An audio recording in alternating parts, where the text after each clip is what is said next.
Olá, meus amigos, professores e alunos da Escola Sabatina, sejam mais uma vez bem-vindos ao nosso estudo e comentário da lição da Escola Sabatina.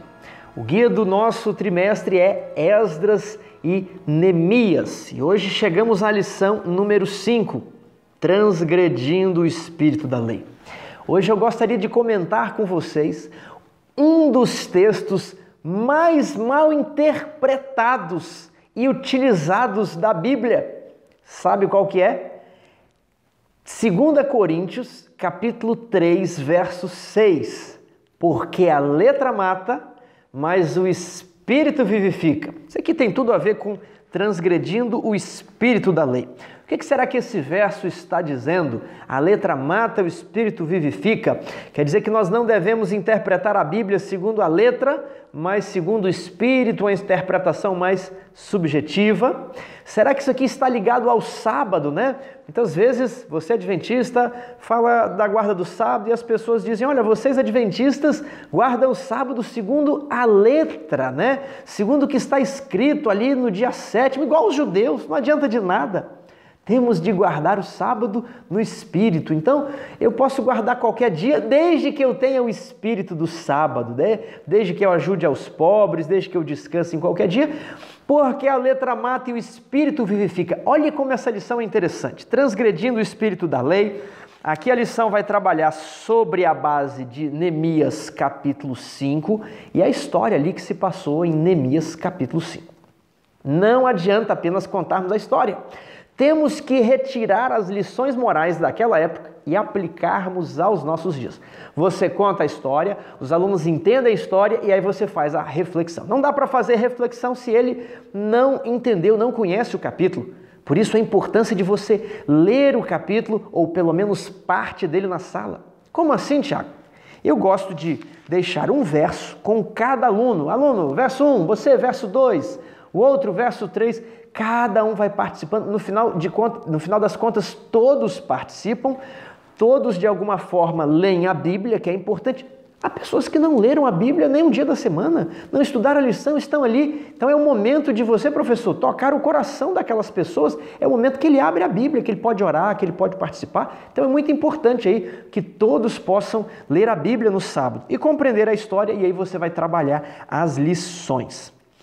A lição está muito bem dividida, os tópicos aqui de domingo, queixa do povo, contrário ao espírito da lei, as ações de Neemias. Só por isso aí já dá para a gente montar um fluxo de raciocínio, como geralmente trabalhamos aqui. Só que eu fiz hoje algo diferente para ilustrar o que também podemos fazer para expor a lição.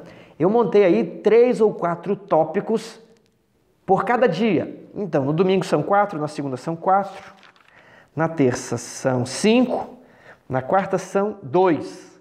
Então, nós memorizando isso aí, não vamos deixar nada fora, ok? Então vamos lá. Domingo, leia Neemias, capítulo 5, versos 1 a 5. O que estava acontecendo contra o que o povo estava clamando? Então o povo chegou perante Neemias e falou assim, por favor, senhor governador, tem misericórdia de nós. Mas misericórdia de quê? Olha o que nos está acontecendo. Então eles apresentam 4 queixas. São os 4 tópicos da parte de domingo. Está no verso 2 uma, no terceiro a outra, no quarto e no quinto. Então nesses versos ali, uma queixa para cada tópico. Queixa 1. Somos muitos, não temos comida. Não dá para colocar água no feijão. Comida acabou. Não dá para onde, não tem onde tirar. Somos muitos e estamos com fome. Depois, vendemos as terras, hipotecamos, arrendamos a colheita, não temos mais a posse da terra. Pegamos dinheiro emprestado para pagar o tributo do rei. Quarto, vendemos os filhos como escravos. Captou? Você pode até simular a hipótese de alguém conversando ali com o israelita. Meu amigo, quais são os seus problemas? Olha, nós não temos o que comer, pois somos muitos. Mas rapaz, cadê a sua colheita e a sua terra? Você não fez nada esse ano? Você não trabalhou? Meu amigo, eu não tenho mais terra. Eu tenho terra, hipotequei aí, arrendei tudo. Mas por que você arrendou a sua terra? Ué, porque eu não tinha comida, eu vou fazer o quê? Eu tenho que comer, vendi a terra. Passa no banco e pega um empréstimo. Mas eu já peguei dinheiro emprestado. Pegamos dinheiro emprestado, inclusive, para pagar o tributo do rei. Eu já estou com dívida. Eu estou sem comida, sem terra e com dívida. Aí a pessoa, talvez num sadismo, ainda diga, olha, você tem um monte de filho aí, rapaz. Tem um monte de boca para comer também, né? Desse jeito, vende um filho seu como escravo. E ele diz, olha, eu já vendi os meus filhos. Eu não tenho nada, eu estou destruído. Eu não tenho nem família. Entenda aqui a dificuldade do povo, a condição de miséria. Então, Neemias ouve isso. E aqui você pode fazer uma aplicação, se na sua sala alguém está passando problemas de dívidas. Existem as dívidas justas, que a pessoa ela realmente se exibiu, ela fez negócios errados, não foi sábia segundo a Bíblia, que ela é responsável pela condição. Deus perdoa e Deus pode restaurar também. Mas o caso da lição é a dívida injusta. Aquelas pessoas foram injustiçadas, elas foram oprimidas, extorquidas pelos sábios da nação.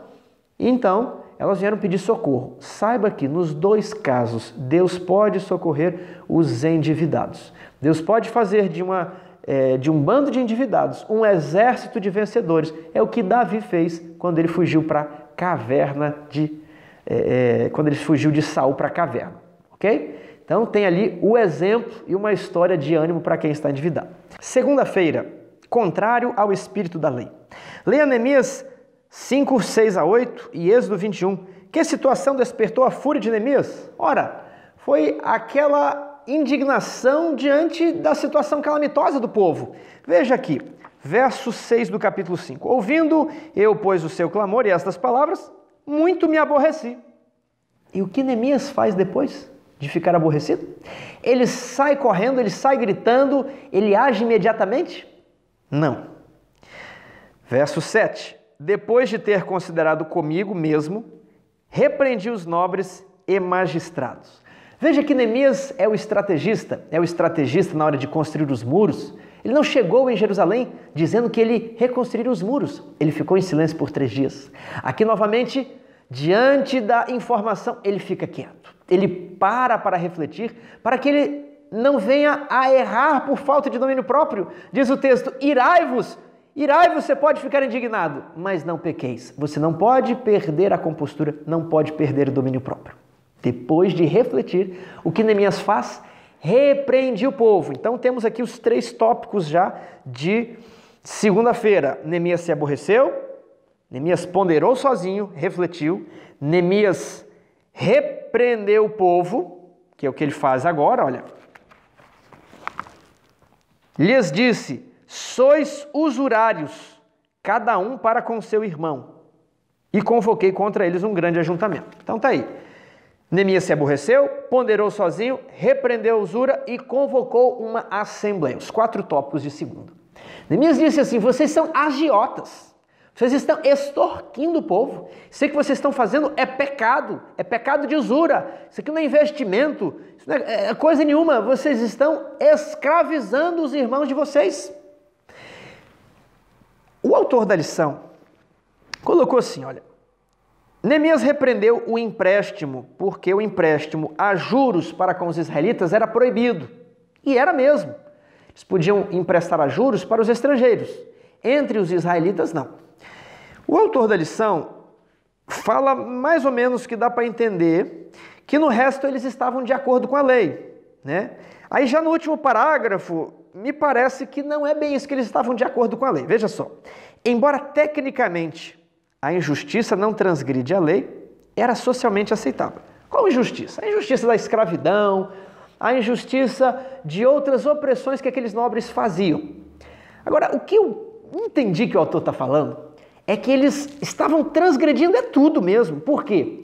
Porque tinham apenas a aparência, a capa, o exterior de que estavam de acordo com a lei. Ora, a lei diz que a gente pode ter escravos e a gente tem os escravos. Moisés não permitiu a gente escravizar os próprios filhos, Então, aparentemente, estavam cumprindo a lei, mas estavam descumprindo o espírito. Eu creio que não. Eu creio que eles estavam descumprindo a letra também, Não só o espírito, mas também a letra. Tiago, por quê? Veja, Deuteronômio 15, verso 7 em diante. Quando entre ti houver algum pobre de teus irmãos, Aí vai o final do verso. Não endurecerás o teu coração, nem fecharás as tuas mãos a teu irmão pobre. Antes lhes abrirás de toda a tua mão e lhes emprestarás o que lhe falta, quanto baste para a sua necessidade. Então havia um comando ali de emprestar. Emprestar não era assim um favor, mas era um dever que cada israelita devia fazer com quem estivesse passando necessidade. Isso aqui não era que eles tinham o dever de emprestar para um empresário que gostaria de construir um novo prédio, não. Não é esse aqui o dever. O dever era para quem estava com fome. 9. Guarda-te que não haja pensamento vil no teu coração. Não digas, está próximo o ano 7º. Que ano 7º é? É o ano sabático, o ano da remissão, de sorte que os teus olhos sejam malignos para com teu irmão pobre e não lhes dê nada. E ele clames contra ti ao Senhor e haja em ti pecado.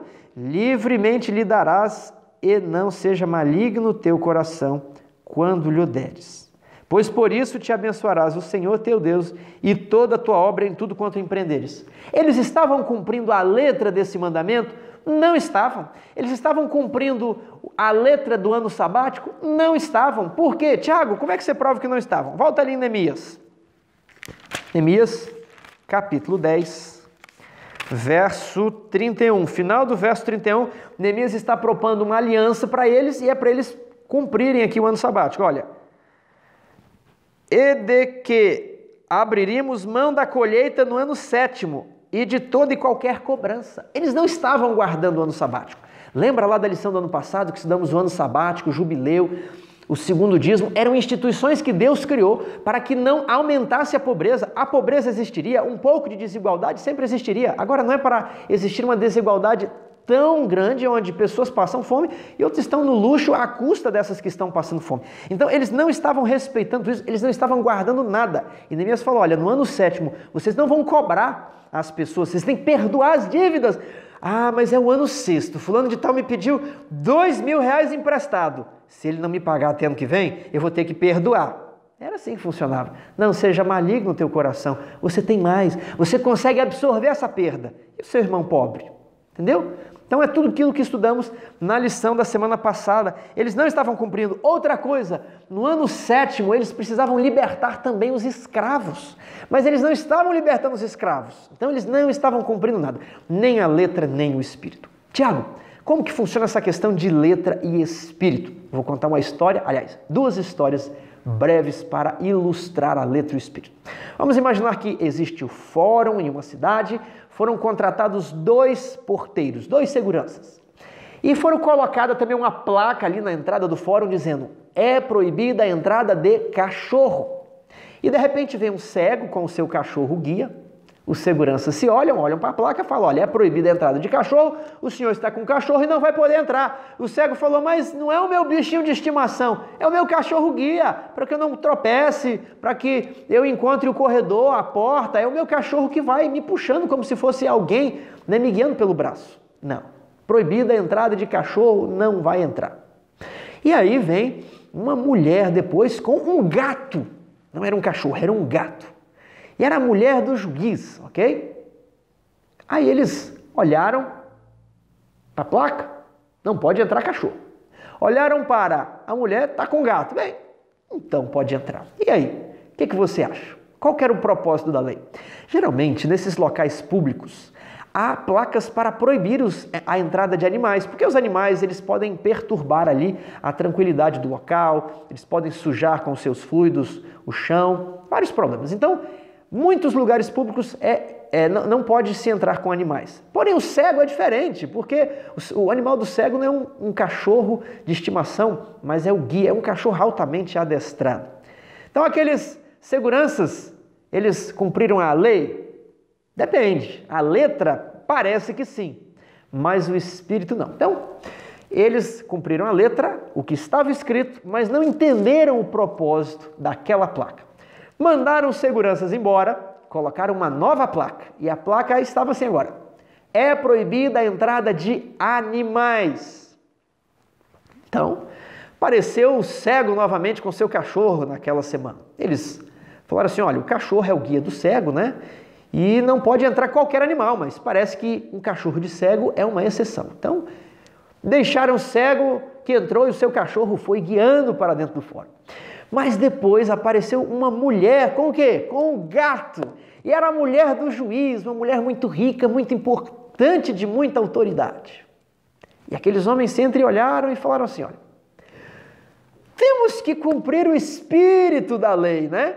Temos que cumprir o espírito. Não sejamos tão rígidos, né? Nós não podemos ser tão farisaicos, né? A mulher está com um gatinho, ela carrega no colo, né? Bichinho bonitinho, né? Então deixaram a mulher entrar. E aí?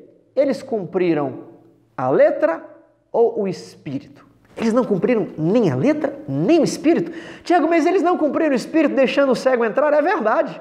Mas deixaram o gato entrar e a placa diz, é proibida a entrada de animais e gato e animal, não podia ter entrado o gato.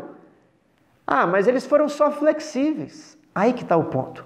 Muitas pessoas confundem guardar a lei no espírito com transgredir completamente a letra apenas para ser flexível, por um gosto pessoal. Eles deixaram aquela mulher entrar, não foi por nenhum princípio, não foi para salvar a vida de ninguém, não foi para salvar a vida daquele gato, não. Foi porque não queriam repreendê-la, porque era a mulher do juiz e ia dar problema. Então, aqui nós vamos entender um pouco mais sobre o que Jesus fez no capítulo 5, no Sermão da Montanha. Jesus ele está ali contrastando a guarda da letra com o espírito. Mas Jesus não está falando, guarde só o espírito, esqueça da letra, não. Guarde a letra e guarde o espírito. E ele fala assim, olha, não adulterarás. A lei diz, a letra da lei diz. Mas qual que é o espírito disso aqui? O espírito é que se você olhar para uma mulher com intenção impura, você já adulterou. Então, Jesus, ele alarga a abrangência da lei. Muitas pessoas pensam que o espírito da lei seja a gente flexibilizar as regras. Agora vai ficar fácil, né? Antes era difícil esse negócio lá de lei de Israel, né? Não podia isso, não podia aquilo, não podia encostar, não podia tocar. Mas Jesus morreu e agora nós estamos liberados aí da letra da lei. Agora nós guardamos a lei como nós queremos, como nós entendemos, né? Com flexibilidade. Irmãos, não é isso, isso não é verdade. O espírito da lei nos traz uma responsabilidade ainda maior, porque a lei vai ficar mais abrangente. Não é apenas o que está escrito, mas é a intenção daquilo que está escrito, porque não tem como escrever todas as condutas humanas. Então nós temos que ser inteligentes e ler ali a Bíblia. Não atarás a boca do boi enquanto debulha. E aí Paulo fala, por acaso é de bois que Deus se preocupa? Não! E Paulo extrai um princípio dali. Qual que é o princípio que Paulo extrai? Os dízimos e ofertas são entregues àqueles presbíteros, àqueles líderes que estão cuidando do rebanho. É natural que eles possam comer dos frutos que produzem. Agora, vamos ver dois problemas sobre... Eu estou aqui trazendo aplicações, professores, trazendo ideias que você pode utilizar na sua classe dentro dessa história para ilustrar ainda mais o que é guardar a lei na letra e no espírito.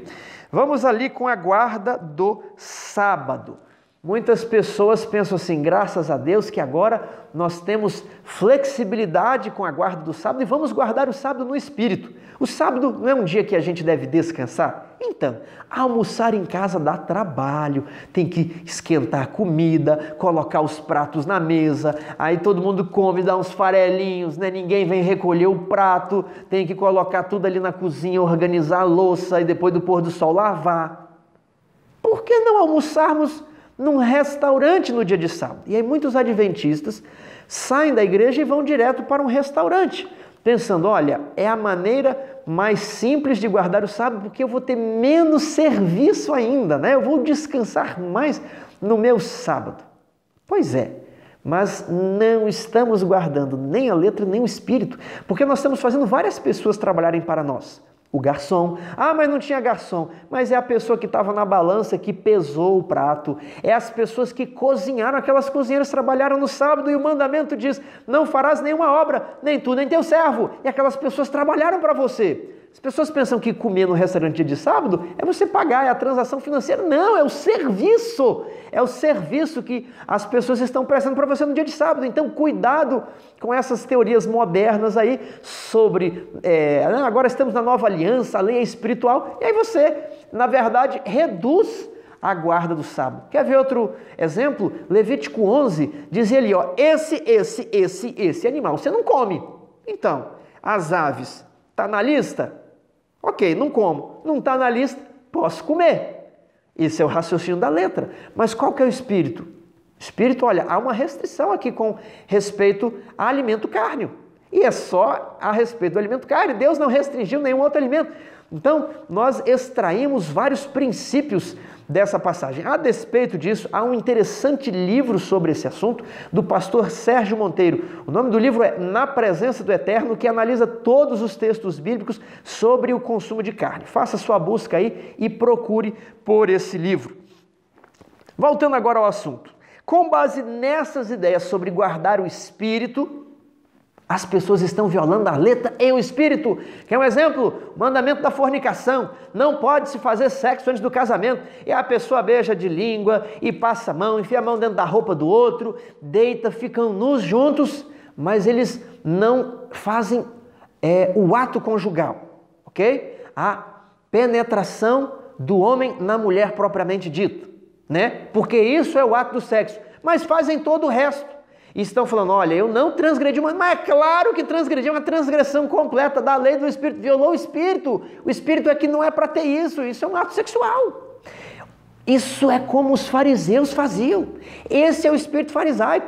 Eles falavam corban, o seu pai está precisando de ajuda, vende esse computador, não, isso aqui é corban. O que é o corban? Isso aqui vai ser meu enquanto eu viver, quando eu morrer, isso aqui eu dediquei ao Senhor, isso vai ser vendido para auxiliar a obra de Deus, a obra missionária no templo. Isso é o espírito do farisaísmo. Você, com um pretexto de agradar ao Senhor, você quebra não só a letra, mas também o espírito, e às vezes toma a aparência de guardar a letra. Olha, nós não estamos na aparência aqui, tendo escravos, não podia ter escravo, era propósito de Deus ter escravo? Não, mas por que Deus permite que haja escravo ali? Ora, o povo era tão mau, que se Deus não permitisse a escravidão entre israelitas, eles iam vender o escravo, eles iam vender os filhos para os cananeus, eles iam vender os filhos para pessoas de outras nações. Então Deus falou, na pior, deixa aqui que eles possuam escravos entre eles, e Deus dá ordens para que eles sejam bondosos com os escravos, e no 7º ano eles libertem aqueles escravos. Então o máximo que uma pessoa poderia ser escravo, contra a vontade dela, era por 7 anos.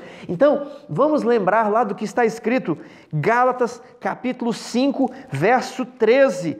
Porque, irmãos, fostes chamados à liberdade, porém não useis da liberdade para dar ocasião à carne, antes sede servos uns dos outros pelo amor. Eles não estavam sendo servos uns dos outros, não estavam aplicando a misericórdia. Importante hoje, não vamos usar da liberdade da nova aliança, da lei espiritual, para darmos ocasião à carne. Então, esse aqui é o centro da lição, fizemos aqui um bom comentário. Vamos para a parte de terça-feira, ações de Neemias. Então, separei aqui 5 tópicos. Quais foram as ações de Neemias? Argumento 1, inversão de valores. 2, os nobres se calaram. 3, Neemias coloca um segundo argumento, testemunho. 4, Neemias deu exemplo. 5, Neemias pede que eles restituam seus irmãos mais pobres. Então, qual foi o argumento de Neemias? Primeiro argumento, que é a pergunta ali da lição. Verso 8. Nós resgatamos os judeus, nossos irmãos, que foram vendidos às gentes, segundo nossas posses, e vós outras vezes negociaríeis vossos irmãos para que sejam vendidos a nós. Ou seja, a gente gastou dinheiro para conseguir liberdade, Deus nos libertou, e agora vocês estão promovendo a escravidão. E aí Neemias os repreendeu na presença de todos, a assembleia estava convocada, e o que os nobres fizeram? Eles baixaram a cabeça, se calaram. Esse ensinamento, ele está aqui em 1 Timóteo, capítulo 5, verso 20. Vamos dar uma olhada? Quanto aos que vivem no pecado, repreende-os na presença de todos, para que também os demais temam. Então foi isso que Neemias fez, ele reuniu todo mundo e repreendeu os nobres na presença de todo mundo. Agora, esse pecado repreendido publicamente é o pecado público. Então, por isso que Neemias organizou aquela convocação para que todos temessem e a história não mais se repetisse. Os nobres se calaram. Neemias agora ele usa um segundo argumento. E está lá no verso 9. Disse mais Neemias, não é bom que fazeis. Porventura não devias andar no temor do nosso Deus por causa do opróbrio dos gentios, os nossos inimigos, já falam mal de nós. E agora com isso aqui eles vão rir, eles vão escarnecer, vai piorar. Cadê o nosso testemunho? Nós, como adventistas, precisamos evitar acusações daqueles que já estão predispostos a não reconhecer os nossos ensinamentos. Já viu aquele exemplo do estudante, né? Olha, na sexta ele não pode fazer prova, na sexta ele não vem para a escola, mas na semana inteira é um capeta. Na semana inteira ele cola, faz bagunça, desrespeita o professor, né? Mas na sexta-feira, no sábado, aí ele é adventista, ok? Esse tipo de coisa não pode passar, um adventista não pode dar mau testemunho. O que vão pensar as outras pessoas, as outras nações? O que Esdras fez? Ele cumpriu o texto de Deuteronômio, ele emprestou. Está aqui, ó, verso 10. Também eu, meus irmãos e meus moços, lhes demos dinheiro emprestado e trigo. Demos de mão a esse empréstimo. Está aqui. Nós estamos emprestando dinheiro sem juros. Vamos pôr um fim à usura. Por fim, Neemias pediu que eles restituíssem os seus erros. E aqui entra a nossa aplicação. Você possui erros? Você já pensou que é possível passar uma borracha e começar de novo? Você já cometeu erros contra alguém? Provavelmente sim. E aí? Corrigiu a situação? Não? O que o impede? É o que a lição está trabalhando. Essas pessoas cometeram um crime de escravidão. Não era um crime na época, né? Mas foi uma situação talvez muito pior do que você praticou. E aí? O que impede você de restaurar, de restituir, de entrar, fazer as pazes? Olha, o que eu estou te devendo? É isso? Então vamos nos acertar aqui? Qual que é a questão? Onde é que é para ficar o muro? É aqui? Tá bom. Vamos entrar em acordo, vamos viver em paz. É possível recomeçar como aqui os nobres que fizeram uma coisa tão terrível, eles recomeçaram depois da reprovação de Neemias. Quarta-feira, leia Neemias 5, 12 e 13. Porque Neemias pronunciou uma maldição contra os que não cumprissem sua parte no acordo. Então, depois que Neemias fez aquela assembleia, aquela reunião, ele falou: agora vocês vão restituir, vocês vão jurar aqui que vocês não vão fazer isso novamente. E se vocês fizerem, estão amaldiçoados. Está aqui, ó, verso 13. Também sacudiu meu regaço e disse: assim faça Deus, sacuda de sua casa e de seu trabalho a todo homem que não cumprir esta promessa. Seja sacudido e despojado. E toda a congregação respondeu: amém. Eles concordaram aqui, fizeram uma promessa, fizeram um voto. Por que Neemias fez essa maldição? Porque uma lei que não possui uma pena, uma norma que não possui uma sanção, é uma norma inócua. Já viu assim? É proibido andar de bicicleta na grama. E a pessoa anda de bicicleta na grama, acontece o quê? Não acontece nada, né? Então, por isso que existe a multa. As pessoas às vezes reclamam da multa, mas a multa é para falar: se você não obedecer, por livre e espontânea vontade, vai ter uma multa, né? Então, a multa serve para fazer valer a regra. Por isso Neemias fez ali essa maldição para todos fiquem alertas. Podem até não cumprir, mas a maldição de Deus estará sobre vocês. Eu recomendo a leitura do capítulo 41. Capítulo 41 de quê, Tiago? Capítulo 41 de Testemunhos para a Igreja, volume 4. O título é A Santidade dos Votos. Faça um estudo desse texto, é muito interessante. Está também em Testemunhos Seletos, volume 1, caso você não tenha um ou outro livro, mas está disponível na internet gratuitamente, né? Leia isso aí e entenda sobre a santidade dos votos. Talvez você pense: ah, Tiago, eu nunca fiz nenhum voto a Deus, eu sou ali do povo de Eclesiastes. Olha, se votou, tem que cumprir. Então é melhor que não votes do que votar e não cumprir. Então eu estou nessa, Tiago, eu não voto é nada, porque eu também não tenho que cumprir nada perante Deus. Será que é assim mesmo? Será que você nunca fez nenhum juramento a Deus? Você já fez sim.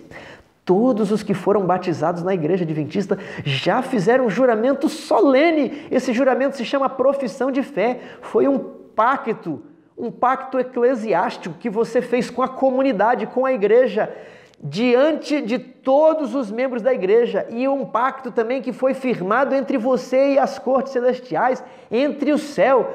Ali quando o pastor pergunta: você crê no dom de profecia revelado nos Escritos? Sim. Você acredita que a igreja adventista é a igreja remanescente? Sim. Você promete se abster de chá, café, fumo, bebida, cigarro? Sim. E aí você promete um monte de coisas. Você promete seguir as 28 crenças fundamentais da igreja. Você reafirma a fé na doutrina do remanescente.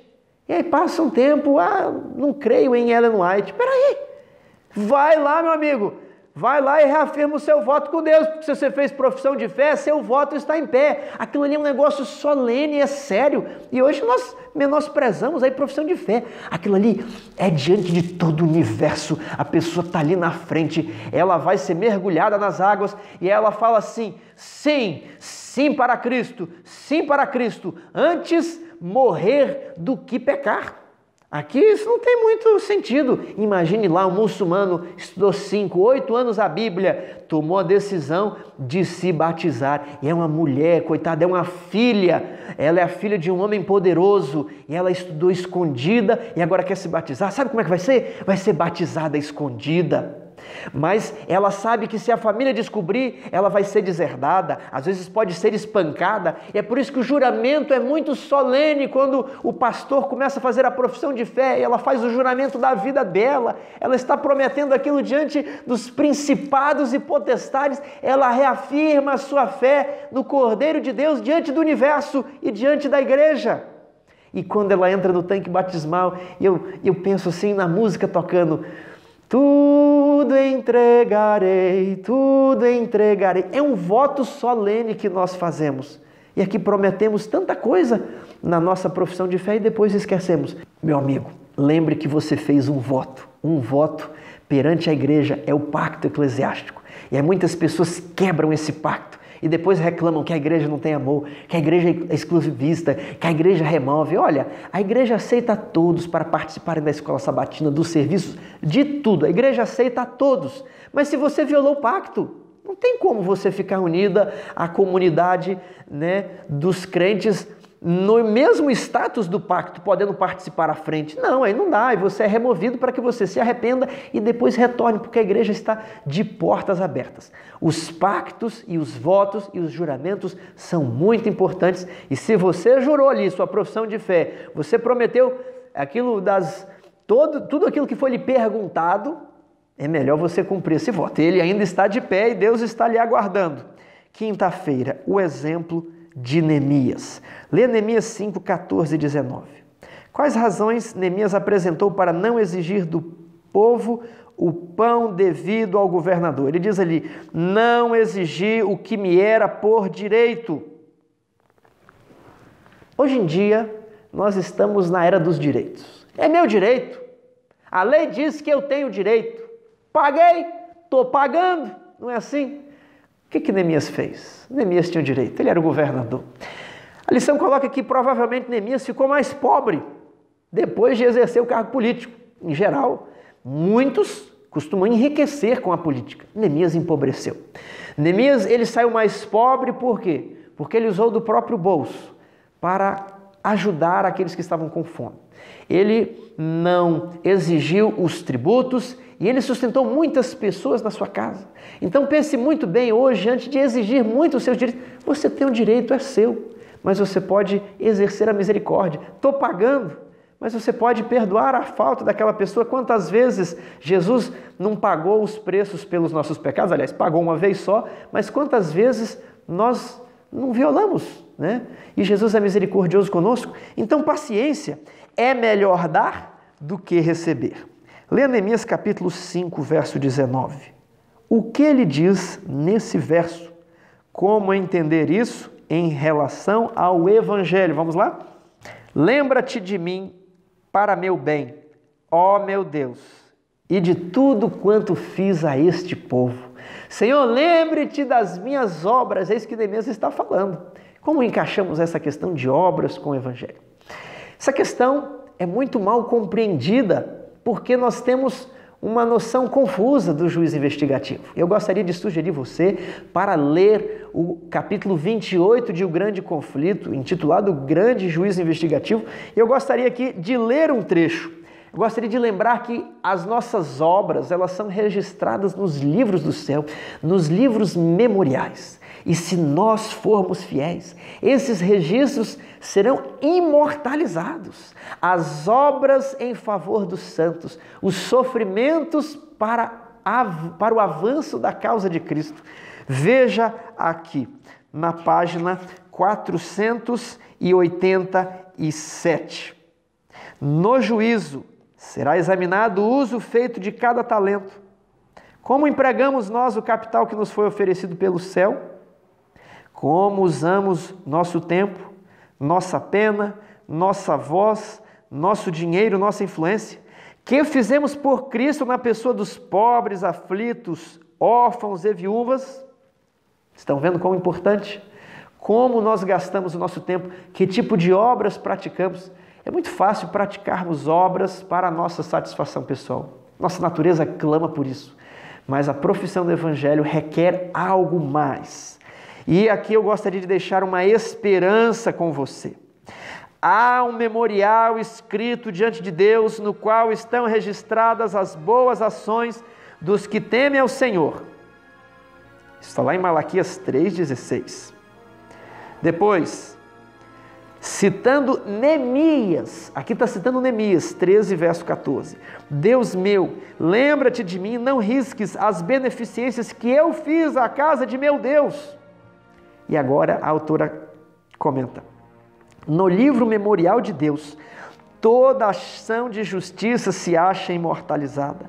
Ali toda tentação resistida, todo mal vencido, toda palavra de terna compaixão que se proferir, acham-se fielmente historiados. Todo ato de sacrifício, todo sofrimento e tristeza suportado por amor de Cristo, encontra-se registrado.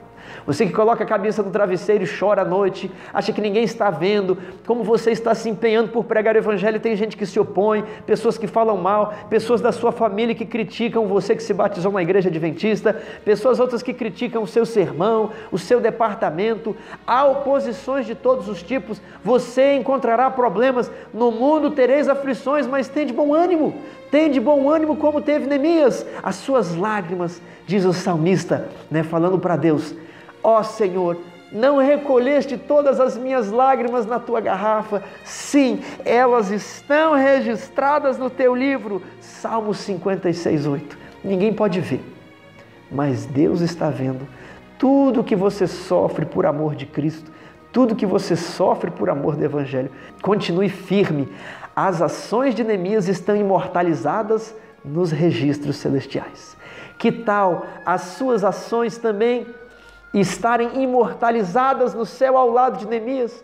Lembre-se ao você orar, Senhor, veja o que está me acontecendo, o Senhor conhece o meu coração, registre as minhas boas obras em favor do Evangelho e quando formos ao céu, que nós possamos aí conhecer esses heróis da fé, para que nós entendamos o propósito de Deus para todos esses problemas e conhecer o autor e o consumador da nossa fé, que virá com um galardão, com a recompensa. E apesar da dificuldade e da oposição, no tempo certo, nós receberemos, nós ceifaremos a recompensa. Amém.